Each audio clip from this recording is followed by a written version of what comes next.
war audio is fake, doctored, threatening legal action. Stop giving credence to IPOB, Nigerian government tells Western nations.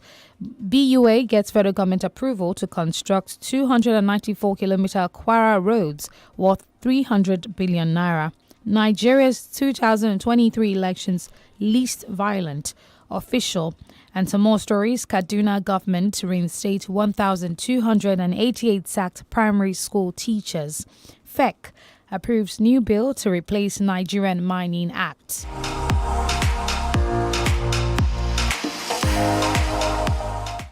And some more stories from the Premium Times still. FEC approves 15.3 billion. I think that I've taken that before. IREV, Lai Mohammed contradicts INEC but blames media for his statement. Fuel subsidy, Nigerian government secures 800 million World Bank facility. And some more stories. Davido reactions as Kwam 1 titles 49th album, Timeless. And some more stories. Obasanjo writes British court seeks leniency for Ekweremadu. And we take a couple more stories from the Premium Times before we move again. APGA crisis. Njoku writes INEC to recognize him as the national chairman. Buhari inaugurates Digital Innovation Council. And finally, outgoing British envoy visits Buhari, says she had fabulous time in Nigeria.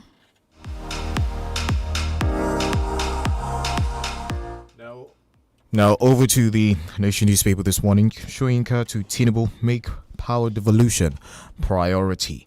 You also find this one. Court suspends LP National Chair, Secretary, others. Audio tape with Oyedepo fake doctored, says Obi. Obasanjo writes UK court over Ekweremadu wife. Federal government okays 320 billion naira for public facilities. Others, core experts needed in maritime sector, say chartered ship brokers. Also, APC moves to reconcile Adamu Omishore with Lukman. 50 million Nigerians to share World Bank's $800 million dollars as petrol subsidy palliatives. Why Atiku will be lost to Tinubu by ex-Osun Deputy Governor Hastrop. Diaz Barrel to hold 29th of July. There's also another headline there. Trump denounces trial. Transition Council gets diplomatic resourcing panel report. I'm sad to leave Nigeria, says British High Commissioner Lang. Also, stop harboring IPOB members. Federal government tells EU countries. And lastly, from the Nation newspaper in sports, Copa del Rey, Karim Benzema nets hat-trick as Madrid thrash Barca 4-1.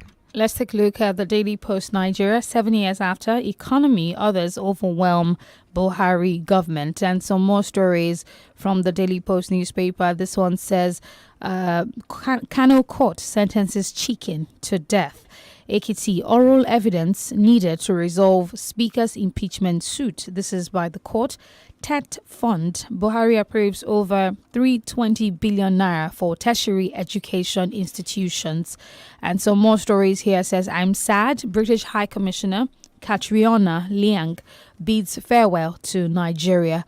EPL, why Zidane will not take Chelsea job, Arsenal legend Petit.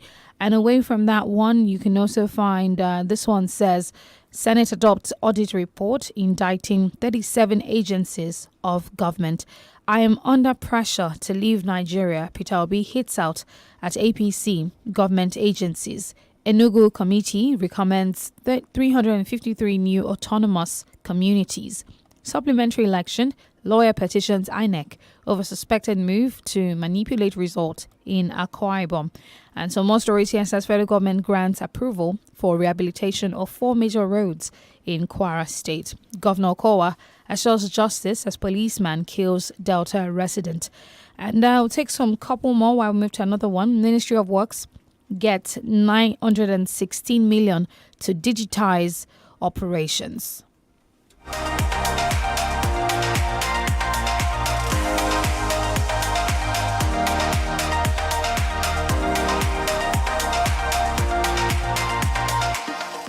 All right, over to the Guardian newspaper this morning. Neighbors feed fat on Nigeria's poorly funded, inefficient seaports. You might want to take a look at that one if you're so interested. Opposition parties plot to produce rep speaker talking politics there. Out of the Guardian, Afenifere Igbo leaders tackle Mohammed over treason. Polls claims. INEC an imperative of financial accountability and opinion piece. From the Guardian, Nigeria, South Africa, Egypt slowing regional growth, says World Bank. Federal government secures $800 million World Bank facility for fuel subsidy removal palliatives. Buhari inaugurates council to implement startup law. Federal government declares Friday, Monday as Easter public holidays. Abigail leadership crisis and Joku serves INEC with certified copy of Supreme Court ruling. Obasanjo writes UK seeks clemency for Ekweremadu wife. Group cautions federal government over inciting statement to criminalize Obi Dati. INT'L LP demands release of state assembly candidate. Anambra monarch denies suspended colleagues visited presidency to unseat Obiano. IPOB tells Igbo to return for population census. On the sports side of things, Ondo explains decision to sell Sunshine Stars Queen. Some headlines you find out of the Guardian newspaper. All right, we go on that commercial break. When we come back, Professor Olu Ojeduko is in the studio for the analysis. Stay with us.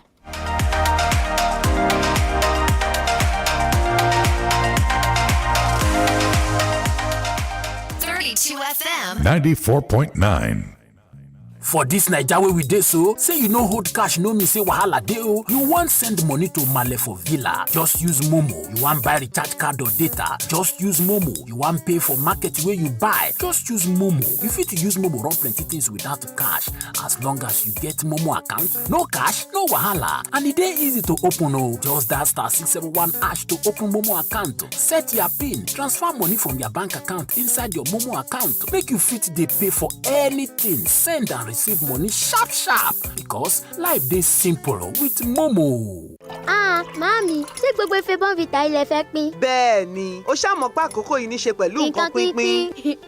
Torí ẹ̀ ní Bonvita ṣe ń pín 50 gíráàmù lórí ìdí alátùrọ̀ onígíráàmù 104.5 kọ̀ọ̀kan. Àwọn ife wọ̀nyí á jẹ́ ti bọ̀dá Musa, alábàágbé wa, ìyàwó wọn, Uncle K. Lákòókò yìí, ẹ jẹ́ gbádùn àfikún 50 gíráàmù lórí ìdí Bonvita alátùrọ̀ 104.5 gíráàmù tẹ́ bá rà. Ìyẹn túmọ̀ sí àfikún ìṣaralóore jíjára ti Bonvita. Bonvita, ó kún fún èròǹgbà rere. Techno celebrates your natural healthy glow without hiding your imperfections with a 32 MP glowing selfie camera, G88 processor plus game turbo, hard-wearing stirring glass, and a 256 GB plus 16 GB large memory on the new Techno Spark 10. You will enjoy better mobile experience with bigger camera, among other upgrades. That's not all. Visit any Techno outlet to get the beautiful on-demand smartphone for your selfies and walk away with a Techno X Fireboy headset, up to 5 GB data from MTN, and many more gifts. Techno, stop at nothing. So, the first thing you do when you wake up is check out highlights. And then you remember, gotta take the kids to school. Almost dropped the ball there, baller. Can you meet your deadlines without ever missing the game? Now that's a true baller. You make it to date night on game night, but still catch the game, right? Come on, baller. What a goal! We bring you the best leagues on any screen, wherever you are, from only 3,200 Naira per month. Live from Supersport on Showmax Pro. Sign up on showmax.com. 32 FM Play and Win Show. Enjoy radio like never before. Radio that gives you more. Radio that makes you happier. Calling on your radio. Play some game and win some cool cash. Let's do this. Do what? All I do is win, no matter what. 32 FM Play and Win Game Show. Every day from 2 to 2:30 p.m. on the Laughter Station, 32 FM 94.9. You, our listener, get to call in on your radio. Play some game with Lumi and win yourself some fantastic prizes. I bet you don't want to miss this.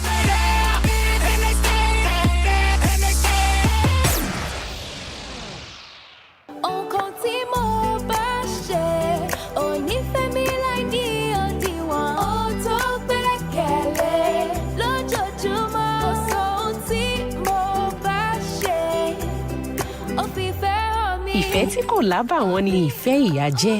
Bẹ́ẹ̀ kò sí ohun tó dùn tó bíi Indomie alájẹpọnu lákànlọ́. Nítorí náà, fi ìfẹ́ hàn pẹ̀lú Indomie.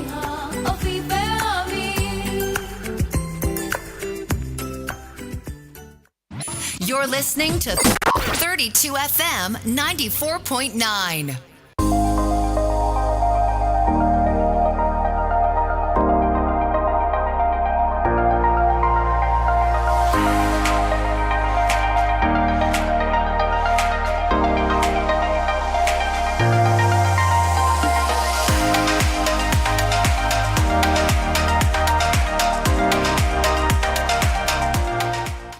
Thank you for staying with us on the Break It Down Papers review on 32 FM 94.9. A quick note, we're live on YouTube. It is 32FM 949 Ibadan. Facebook is down right now, but YouTube, you can of course go drop your comments on our YouTube page, and we'll be sure to read it after the analysis. Professor Olu Ojedokun joins us this morning. Good morning, Prof. Well, top of the day to you.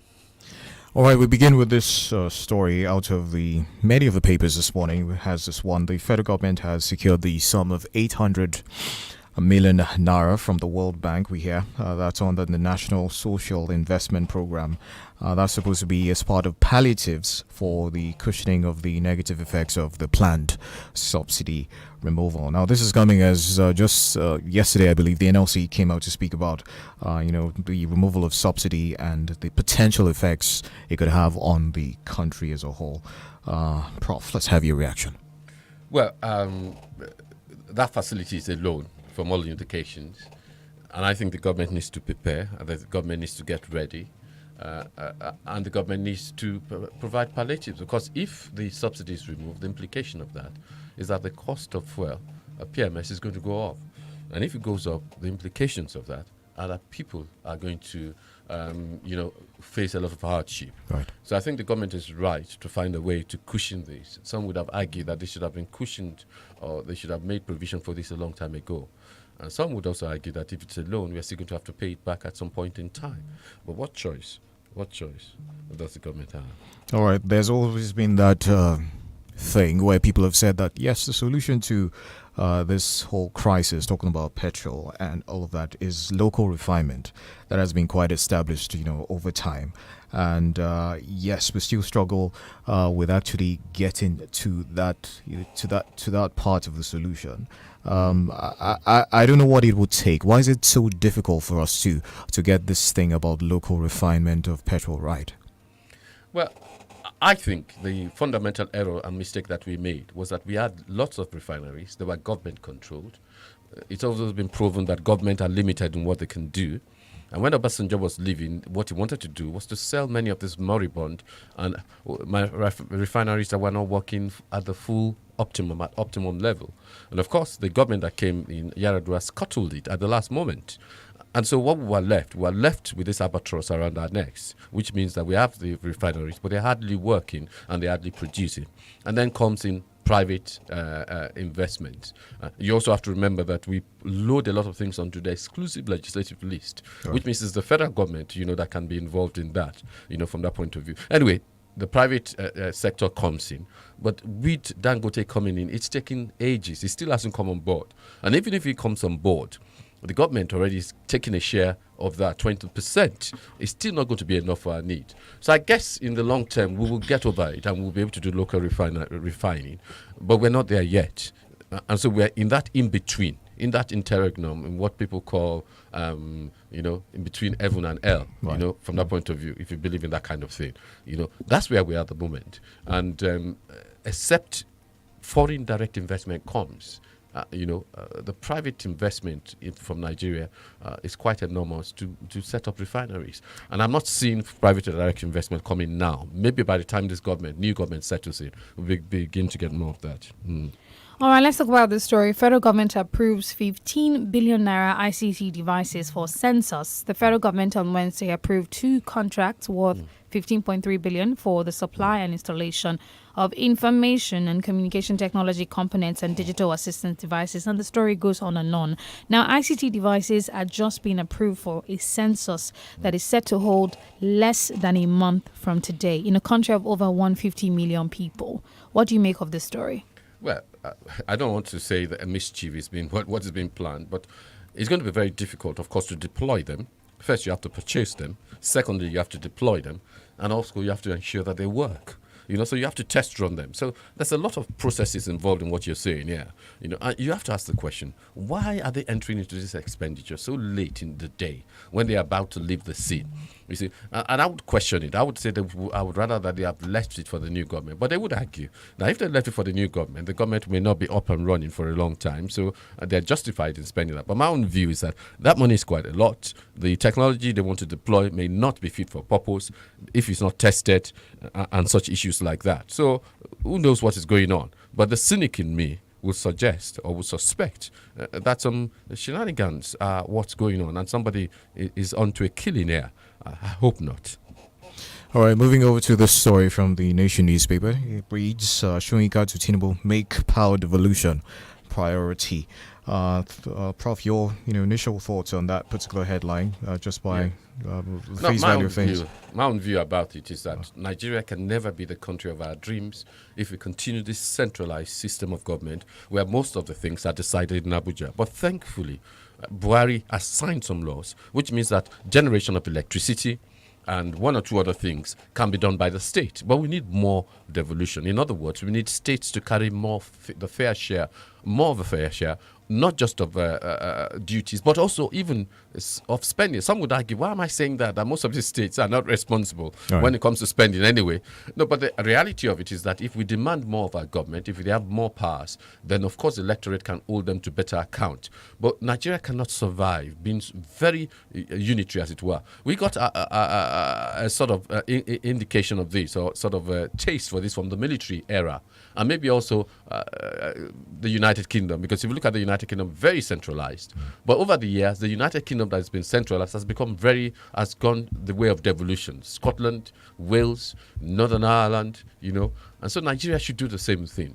We have a federal constitution, but the reality of it is that what we have is unitary in practice, and it's hobbled us. And for instance, why should the NUC be based in Abuja, determine the regulation of all universities in Nigeria? Why can't we have it decentralized? The Council of Legal Education. There are many other things I could mention. So yes, I would agree with that headline. Would you say that will be a good start if the Tinubu administration coming in could actually get towards it, and start off on that note? Would that be something that you would say would be quite beneficial to us? No, absolutely, because if you get it right, you understand, then you get the structure sorted, and then you get a better governance, and then some of the issues which are fundamental to that, spending, corruption, and so will be reduced. But I also think beyond devolution, an important thing that needs to be done is to ensure that politics is less attractive, and those that go into government offices, you understand, either are part-time or they don't earn such as much in terms of perks of office and so on and so forth. So all those combined with devolution could set us in a new direction. All right, before we go to another story, just to chip this in, now the professor has said that Peter Obi's loyalists, his fans, were those who made him lose the election. Well, some people would say that there were some overzealous supporters, and some would say that even some of these supporters were infiltrated. Yes, but it is true that there was some overzealousness, and that came out of some desperation, and that came out of the fact that many of them were victims of NSAS, and they felt that they had to be aggressive in order to gain power. The question some people would ask is that Obi supporters will say, we didn't lose the election, that's Obi supporters. Right. But the reality of it is that he wasn't returned. And for anybody to invalidate the return of Tinubu, we'll have to wait for the courts. And some people might say, you might wait for a very long time. So the supporters here, every supporter goes overboard. The supporters of ABC went overboard. Supporters of PDP went overboard. So I think, yes, supporters would always go overboard. And it's up to you, the candidate, to put your foot on the ground and stay on the ground and, navigate a way forward. So I think it's more complex than what my professor is saying. It's one of the factors, but it's much more complex than that. All right, let's look at this story. Lagos-Ibadan Expressway ready April 30. Drainage delays or your section. This is from the federal government, of course. The Minister of Works and Housing, Mr. Babatunde Fashola, said that the Lagos-Ibadan and Kano Expressways will be completed by April 30. And some Nigerians are saying, we have heard this tale for so long. We've had enough of these promises already. And is this April 30 going to be April 30? You navigate that road sometimes. I navigate that road sometimes. Does it look like something that we are going to be, up and running April 30? Well, I think your guess is as good as mine, certainly. If they mean up to a jaw, then I'm afraid that it will take a miracle, divine intervention for that to happen. But there's no doubt there's a lot of work going on at the moment. There's an intensity that we haven't seen. And if this intensity had been there, you understand, from the beginning, maybe it wouldn't have taken this long. So I think it's an aspiration. I think they should be encouraged. But I also think they should be realistic, from that point of view. But what it also tells you is that for those of you navigating it up and down all the time, you understand, I only do it once a while, is that be prepared for disruption. Because obviously they're going to have to close sections of the road, but then they might say short-term gain for short-term pain for long-term gain. The reality, however, for us is we've had long-term pain. That's exactly what I wanted to say. That don't you think that we've had long-term pain and very, very short-term benefits in terms of this road? It's been years now. How many years? Oh, yes, it's been years. I think it's since the time of Obasanjo, they started it, they stopped it and started it again. But I think it's getting near to the end. We must admit that most of the sections, vital sections, have been completed and it's getting near to the end. My concern also is just that the amount of money that has been spent. My concern also is the fact that all these projects that are useful for the Nigerian populace are always laden with booby traps of corruption. But let's get this ready. Let's get it sorted. And it is the major artery to Nigeria. But you have to remember that during the time of Saraki, when he was Senate president, that they cut the budget. And that set it back a lot. So some of it has been budgetary constraint, and some of them were arguing that that's not the only road in Nigeria, forgetting that from Apapa, you understand, which is a major port in Apapa, and also to all the way to Ibadan, Ogbomoso and everything. This is the major artery that feeds the Nigerian economy. So it was a short-sighted decision, and the chickens have come home to roost today.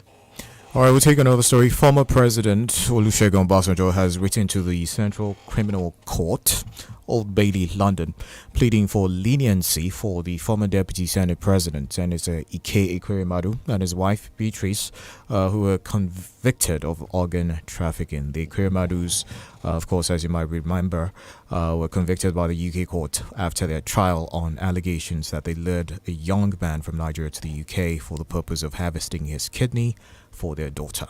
Prof, let's have your reaction to this. Yes, Deputy President of the Senate, former Senator until very recently. The daughter, I imagine she's the only daughter, I may be corrected, is suffering from a kidney disease which she requires dialysis on a regular basis. They had the opportunity of a transplant, but the court is suggesting they didn't go about it the right way. In fact, they're talking about harvesting organs. In fact, under the case they were prosecuted, they're possibly the first that were successfully prosecuted under that case. And so they've been made an example of. And my fear is that they may choose to make an example of them, irrespective of where they come from. Because in Britain, the law doesn't respect personality, position, or pedigree. And so that's my concern. So I think the intervention of Olusegun Obasanjo may, you understand, gain them some sort of mitigation of some sort. Doesn't mean they won't go to jail, but maybe that might have some influence or impact. Because Obasanjo, no matter what you say about him, is a colossal figure on the international scene. But some would say they don't know anybody there. They do what they want to do. But I think the judge will consider the fact that they have a daughter that is ill. They will consider their circumstances there. Consider the fact that immediately their term of imprisonment expires, they'll be deported to Nigeria. And so you don't need to keep them for as long as possible. In fact, I suspect that Nigeria may want to negotiate with them and say, okay, why don't they complete their term in Nigeria rather than abroad? Because you're certain that justice is going to be served in this particular instance. Whatever plea this is, the outcome, which you might not exactly be sure, that's still left to be told actually. But do you see any leniency, of any magnitude, of a substantial magnitude coming through for them in this one? I pray and I hope so, because I think they were misguided. I don't think they were malicious. I think what they wanted to do was save a life. But I think the way they went about it was the issue. And so when you look at the intent and the motivation, you discover, if they were doing it and they were selling all these kidneys all over the place, harvesting it, then you would understand. The circumstances of this case are quite tragic and quite, sad. And I think, you understand, I pray that the judge finds within it the milk of human kindness, you understand, unlimited. The law says a maximum of 10 years. That's what the law says. And I'm hoping that the judge can be very creative, in terms of, yes, punishment will be meted upon them, but not in a way that would destroy that family. Creative, you say, Prof? Yes, when I mean creative, you're innovative. You find a way. Okay. Sometimes people get suspended sentences, which hangs over you for the next 10 years, but you don't do jail time. I'm not saying they won't do jail time, But I think they've done jail time already. That, of course, would be taken into account. And the judge could say, okay, well, you're on a suspended sentence, if you put your foot wrong or on the license, then, of course, you will go back in. But he's still bound, by the dictates of the law. There's sentencing requirements that judges in the United Kingdom can't just depart from. But speaking of Olusegun Obasanjo's contribution on this matter, would you say that he's leading by example? Because we had like a tribal thing going on around the elections, and some people were saying this is this tribe and this is this tribe. Looking at the difference in their tribe, would you say he's definitely leading by example by getting involved? Well, Obasanjo has never been into tribe anyway. He's been a nationalist, and a nationalist to the fault, some might say. But nevertheless, he's never gone for either the Yoruba or the Southwest kind of thing. So, of course, I think it's demonstrating that he's a Nigerian first and foremost, and that his aspirations and that his ambitions, even at this age, you understand, remain pan-Nigeria. And so some might argue that the reason he's doing this is because he sees this person as a Nigerian, and he sees that any Nigeria he protects or offers protection to also will come back to serve him well. So yes, I think it's some example of some sort, from that point of view. All right, we have a commercial coming up right now. Stay with us. When we come back, we'll open the phone lines. Remember, we're live on YouTube, 32FM 949 Ibadan.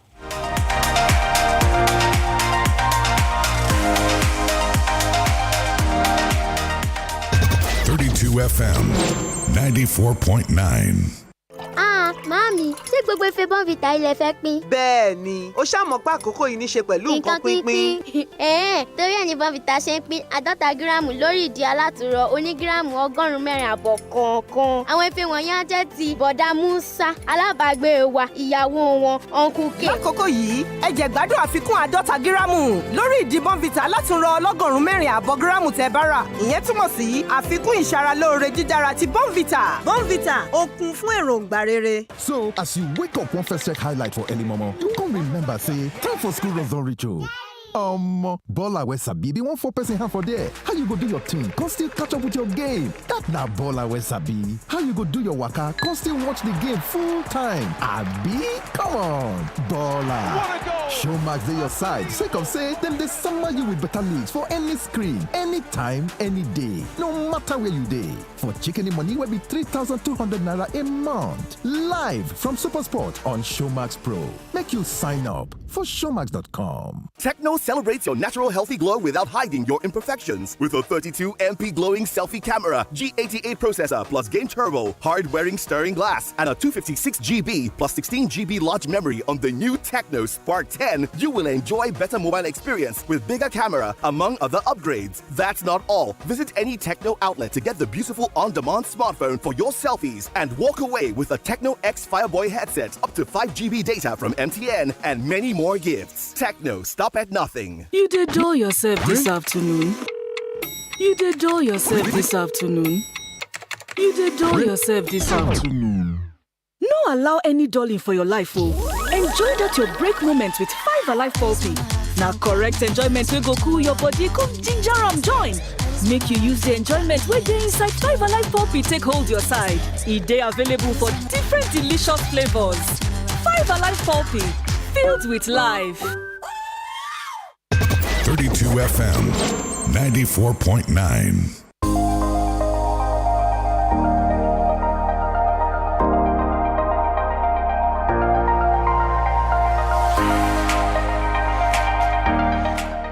All right, it's great to have you back with us. 32 FM 94.9, 3 minutes past 7 o'clock. The Break of Dawn pay-per-view. We're live on Facebook. You can drop your thoughts on Facebook as regards the headlines, the stories making the newspapers this morning. That's 32 FM 949 Ibadan. 0705 5000 949. Those are the numbers. Hello, good morning. Good morning. Good morning. I'm John Njoku. Thank you, Professor Lou Ojedokun. I love your comment concerning our former President Olusegun Obasanjo, and I've been telling people OBJ is a national leader, not a Yoruba leader. While the Wole Dr. Nnamdi Azikiwe was a national leader and not an Igbo leader as well. OBJ sees things ahead, indeed a visionary leader. And for him to plead for Ekurema to means all is not well. And I hope that the judge will put on leak of charges in dealing with the economic matter. And I'm even happy that the professor has equally suggested that the president-elect, Asiwaju Obasanjo, to adopt the power devolution. And let me tell you and think Nigerians, power rotation is one of the cardinal programs of APC right from inception. The matter came up at the National Assembly in 2016.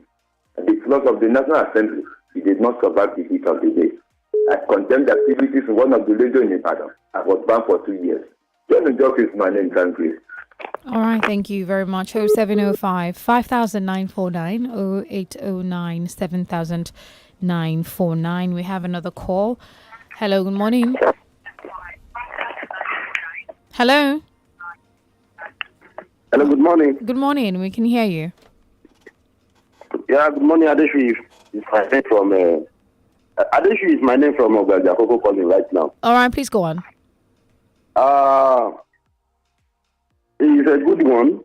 I've always been saying that Chief Obasanjo is a national leader. He is not a tribalistic leader. Where he will enter in the world, some African local president or president, they cannot enter there. When he was in power, there was a military took over government in a country in Africa. He returned to that place and restored normalcy and returned the person back to power. That's why I'm surprised you see some local position in Nigeria, they'll be comparing Obasanjo with some former local incumbent, exposing experienced, incompetent president, comparing him with Baba Obasanjo. I pray that may God continue to protect Obasanjo for us and save him and continue to use him for the good of the world, not for the good of that side. Let's have the best of today. All right, thank you very much. We're live on Facebook, 32FM 949 Ibadan. You can go on there and drop your comments or on our YouTube page as well. 0705 5949 and 0809 7949. I think we should take a comment on Facebook. All right, Miriam Yetunde on Facebook says the removal of subsidy will further increase the level of hardship on the masses because it will affect the price of fuel. But what we need is functional refineries, revive the moribund ones, provide palliatives if at the end of the day subsidy will be removed. We need leaders who will promote the country and not the ones that will further worsen everything. May we be delivered. All right, thank you for that one, Miriam Yetunde. 0705 5949 0809 7949. Those are the numbers, of course, to share your thoughts. Prof, I want your reaction on a particular story here that says Nigeria's unemployment rate projected to hit 40.6%. We'll just take that call and then we go on to that story. Hello, good morning. Regarding to Lagos Ibadan Expressway, I think the federal government of today, they are not sincere with us. Go to around the loan, they are yet to feel that truth. And even not talking of wood that is all me. That means I'm not sure that before April 30, they will end that project. Regarding on subsidy, see, we agreed to remove the first subsidy because there's no transparency on Nigerian subsidy. But that $800 million they want to borrow, how they want to give it to the poorest of the poor? Because the previous record about the trader money, 5,000 conditional transfer, it did not give any result. That's the reason why over 193 million people are multidimensional poverty. So they need to do it in a normal way without any clandestine secrets behind it. That's my own take this morning. Thank you. All right. Thank you very much. Still speaking of multidimensionally poor in Nigeria, the unemployment rate, which is projected to hit 40.6% in 2023. First off, do you think that this estimate is accurate at all? Because at the end of the day, when you look around you, you see a lot of Nigerians working. We're very hardworking people. You see people every day hustling and bustling. Do you think we're actually going to get to the point where 40.6% of us are unemployed or, not doing something? I think the unemployment is quite high, but you have to distinguish between full employment and underemployment. I think a lot of people are underemployed. they have something doing but not able to keep body and soul together without being subsidized. I think the economic policy of the governments have failed, and that's why we have that level of unemployment. We have markets. We should be able to create jobs. We have an economy which is large enough to sustain us, to create jobs. But when you have an economy that is based on inflation, that is based on patronage, that is based on corruption, and so on and so forth, then of course it affects people in the long term. I think government needs to get in the way to a certain extent and allow the private sector to do its business. So very high, and I don't think any country can survive that amount or percentage. So I'm hoping that we address unemployment, the new government as it is, as a matter of priority. And some would suggest that it's when you decentralize, when you devolve, that also helps with dealing with the unemployment. Okay. And speaking of employment, what do you think about FEC approving over 18.6 billion naira for new EFCC training academies, census facilities, and other contracts? Sometimes you see these figures in terms of money, and you're wondering, where is this money going to come from? Well, we don't know where the money is going to come from, but a lot of it, I guarantee you, are loans. That's what it is, basically, loans and loans. And you find that you have to ask the question, are these priorities or not? And should they be, you understand, even considered in the first instance? Yes, so yes, a lot of the money is going to come via loans. There's no doubt about that. But what can we do? Government has chosen its priority, and the priority seems to be misplaced. Yes. 0705 5949 or 809 7949. You can call us, of course, drop your reactions to some of the stories. Now, Prof, the controversy surrounding the elections doesn't seem to have blown over.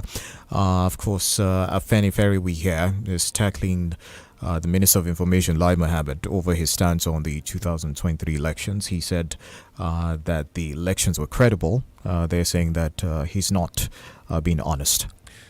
Well, some would say he's been disingenuous because there are a lot of instances where infractions were there. If he's saying substantial, maybe you can agree with him because there are no perfect elections in the world, and Nigeria is not an exception. But what we're saying is that we have substantial violations in some areas. Not just saying in all areas. There are areas where it went smoothly. But for him to say what he said, I think is just self-congratulating himself, and he's not in a position to be a judge in this case. He should let Nigerians judge, and the courts in due course will judge whether it was a free and fair election and whether it was substantially the best election ever. Okay, we have some more messages on Facebook. Okay, we have a call. Hello, good morning. Hello, good morning. Hello, good morning. Good morning. Good morning, we can hear you. Hello, good morning. Hello, good morning. We can hear you. Go ahead. My name is Ibrahim. All right, Ibrahim, please make your point. Okay. 0705 5949 0809 7949. Some more comments. On Facebook, Balkis on Audio writes, the Nigerian economy would benefit most from the elimination of petroleum subsidies, but I'm worried that the government hasn't come up with any concrete plans to do so. Fuel subsidies should be phased out and efforts should be made to increase the Naira's buying power, as well as implement other palliative measures for relief. Why can't we start operating our modular refineries in the interim? Of course, this is basically alludes to what Prof did say. All right, you can still sneak in that call 0705 5949 before we leave the studios if you want to react to any of the stories so far. 0809 7949. Prof, it's about time to actually leave the studio. Yeah. Do you have any final words as we wrap up the show this morning? Yes, I was excited by the 30th April day for the completion of the road. But doesn't look feasible. Well, the government may be able to work some magic. Okay. Let's see. Miracles happen. All right. Fingers crossed on that one. Thank you so much, Prof, for doing this with us this morning. I am at DENIKE at Dimoago. I'm Kenny. Duritilu, the Smart Kid Show is up next.